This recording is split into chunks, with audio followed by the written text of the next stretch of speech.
KBB. Boleh? Semua ready? Boleh? Alright, salam sejahtera diucapkan kepada Yang Amat Berhormat Datuk Seri Menteri Besar Terengganu, sahabat saya, dan juga ahli-ahli yang berhormat, Datuk SS, Datuk KSU, rakan-rakan media yang saya hormati sekalian.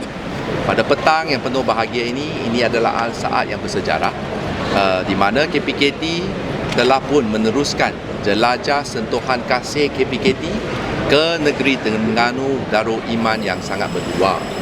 Pagi ini saya telah pun merasmikan Taman Awam Keteh seluas 22.12 ekar yang bernilai 17 juta hasil peruntukan daripada Jabatan Landscape Negara sebagai hadiah istimewa kepada rakyat Terengganu.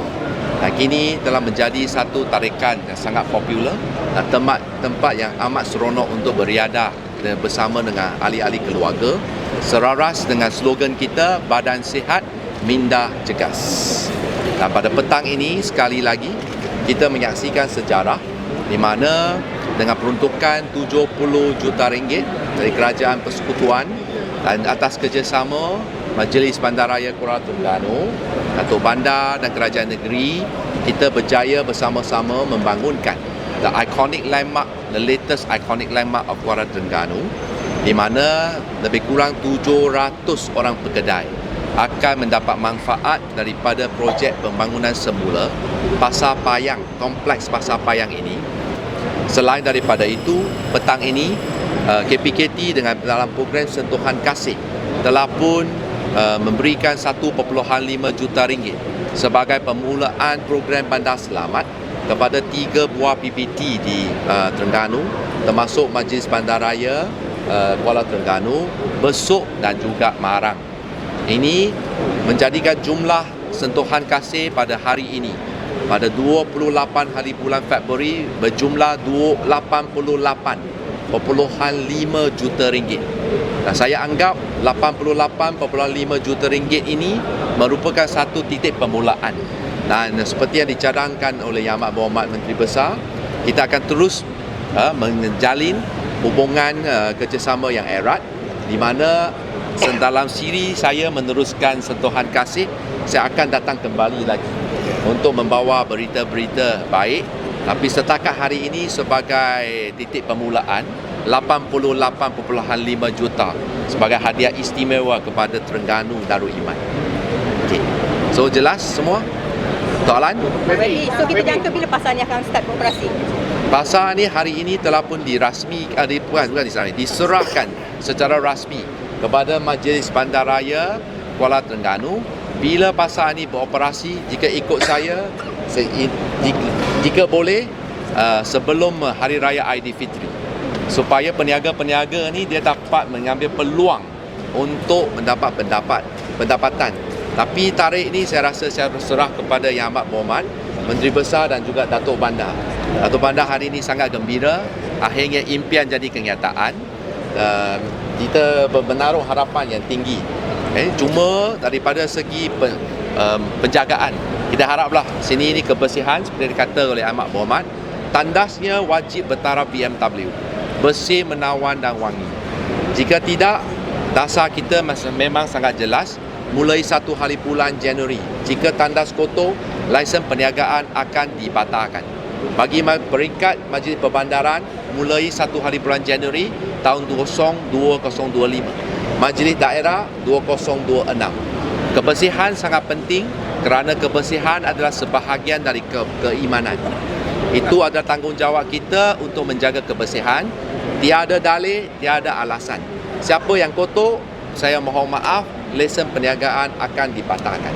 Saya dah berikan juga satu lagi, peniaga-peniaga jika dapat sewa, dia tidak boleh sewa kepada warga asing.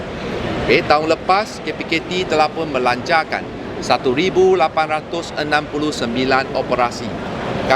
Kementerian telah membatalkan 26,105 lesen yang melanggar syarat-syarat yang ditetapkan, termasuk 384 orang rakyat Malaysia yang sewa lesen perniagaan kepada warga asing tanpa izin. Lesen itu semua dibatalkan, malahan akan diambil tindakan undang-undang. Ini adalah komitmen KPKT untuk melindungi peniaga-peniaga kecil, khususnya warga dan rakyat Malaysia untuk mendapat peluang pekerjaan. Okey, saya rasa jelas. Ada lagi soalan? Ya. Terangkan mengenai peruntukan yang disediakan untuk kerja negeri bawah kementerian WB kepada kerja negeri yang berjumlah 187.45 juta untuk tahun ini. Yang berbanding tahun lepas macam mana? Okey. Untuk apa Memang. WB? Okey. Terengganu ada 7 buah PPT. Di mana dalam rancangan kita, tadi pun saya ada sebut dengan Yang Amat Berhormat Menteri Besar, kita merancang untuk memperuntukkan lebih 180 juta ringgit disediakan kepada PBT sama ada bantuan kadar ataupun projek-projek kemudahan awam.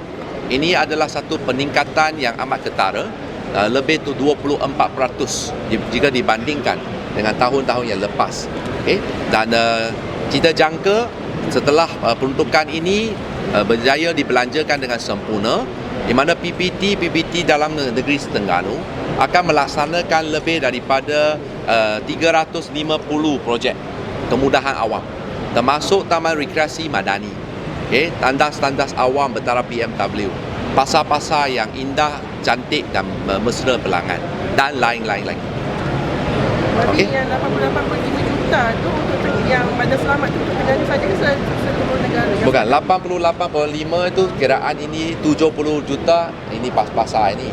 17 juta di Taman Awam Tetik. 1.5 juta untuk program Bandar Selamat sebagai tahap permulaan. Sekarang baru bulan Februari. Alright. So jumlah 88.5. Tapi kita memang ada sediakan another 180 million untuk Terengganu. Cuma macam mana kita nak agihkan, ini terpulang kepada permohonan PBT berlengkap dengan Bill of Quantity. Ya. Kan ada cadangan nak jadikan central market of pasar payang kan. So ada katalah benda tu diterima oleh pihak kerajaan negeri. So akan datang pasar payang dari segi penarafannya adakah dia akan dimonitor oleh KPKT juga? Ya. Memang kita harap, saya sebagai insan yang kedih agar menaruh harapan yang tinggi supaya bangunan ini yang tersegam megah ni, apabila dia diberikan nama Central Market at Pasar Payang Terengganu, pada satu hari nanti dia juga akan mendapat penarafan sebagai one of the warisan negara seperti the Central Market of Kuala Lumpur. Cuma ini bangunan baru, so dia belum dapat lagi ciri-ciri bersejarah. Tapi dia memang sekarang berciri-ciri moden. Tadi saya pun ada cadangkan kepada kerajaan negeri, selaras dengan objektif Sustainable Development Goal yang memang adalah wawasan kerajaan untuk pastikan pembangunan yang mampan. Saya memang ada cadang kepada SS dan Yang Amat Berhormat supaya di atas ini bumbung kita pasangkan solar panel supaya bil elektrik di bangunan ini akan turun secara ketara. Ini adalah satu pelaburan mungkin dari segi kerajaan negeri. Saya sentiasa ibaratkan lembu sudah beli, tali itu kerajaan negeri bayar. Bagaimana dengan yang di sebelah? Sebelah itu memang it will become a wet market. Saya rasa terus tidak ada gangguan di mana yang ada jual bahan-bahan yang basah, daging ke, sayur dan juga buah-buahan dan lain-lain. Mereka akan kekal di sana. Sini ini untuk kesenian, kraft tangan dan kebudayaan dan pelancongan. Jadi infrastruktur dan juga keterjadian di sana tak akan dilupakan jugalah. Mestilah. Ini sebagai satu kompleks pasar yang menemui pertemuan semua pihak. Kita bukan saja hanya jaga keperluan ataupun kehendak pelancong, tapi keutamaan kita memang peniaga-peniaga kecil di Kuala Terengganu. Cuma kita nak naik tarafkan supaya batik Terengganu menjadi lebih tersohor lagi. Khususnya tahun depan kita akan menjadi pengerusi ASEAN. Kita berharap juga lebih ramai pemimpin daripada negara luar akan datang membeli belah di Terengganu dengan produk-produk seni dan kraft tangan yang terkenal. Alright. Datuk Seri Isteri, kalau boleh komenlah cadangan untuk jadikan Sentral Market of Pasarpayang bagi pihak kerajaan negeri sendiri. Kita akan teliti dengan serius cadangan daripada Yang Berhormat Menteri. Saya percaya kita mempunyai hasrat yang sama untuk menjadikan Pasarpayang yang ada ini sebagai ikonik di negeri Terengganu, bukan sahaja negeri Terengganu sahaja, bahkan dalam negara kita. Jadi kita akan bincang lebih lanjut lah. Baik. Dari satu kan sebelum ni ada isu macam ada setengah peniaga yang akan berpindah. Adakah isu tu masih ada lagi? Kita akan berdepan dengan perkara-perkara sebegitu. Itu adalah perkara biasa. In fact, apabila kita siapkan yang temporary Pasarpayang 2 tu pun di peringkat awal dulu memang ada timbul keengganan dan macam-macam ketidakselesaan dan sebagainya. Tapi saya rasa itu adalah perkara biasa.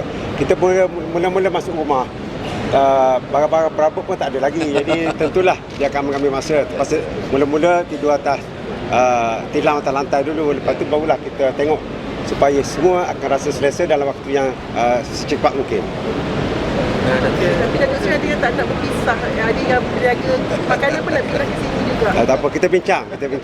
Kita akan libat urus semua, termasuklah saya pun sudah maklum pada yang Berhormat Esko Perumahan tadi dan Kerajaan Tempatan, supaya sebelum mereka masuk ke bangunan baru ini dan termasuk yang berada di bangunan lama Pasarpayang 2 tu, supaya mereka mengikuti kursus-kursus mengenai kebersihan, mengenai cara pelanggan dan berdepan dengan pelanggan, komunikasi dan sebagainya. Itu akan kita buat supaya mereka sedar bahawa bukan mereka berniaga untuk tempatan saja, bahkan ianya akan diingati ke peringkat antarabangsa. Datuk Seri, mungkin ada tak tarikh mungkin yang akan berjalan juga beroperasi macam Tak sabar dah ya. Memang tak sabar. Apa? Tunggu. Kita akan buat pengumuman. Kat nak niaga sini ke? Bila kita dah susun dari segi tarikh dan sebagainya, termasuklah libat urus bersama dengan semua pihak, kursus-kursus yang berkaitan, kita akan maklumkan kepada publik tarikh pembukaan untuk publik menyerbu Pasarpayang 1 dan 2. Masa dah tempoh sebulan tak mungkin lah. Maknanya macam seperti nak raya tak sempat. Tak tempat lah kan. Nampak. Masih mengujuk lagi ke Datuk Seri. Okey, mungkin Ya.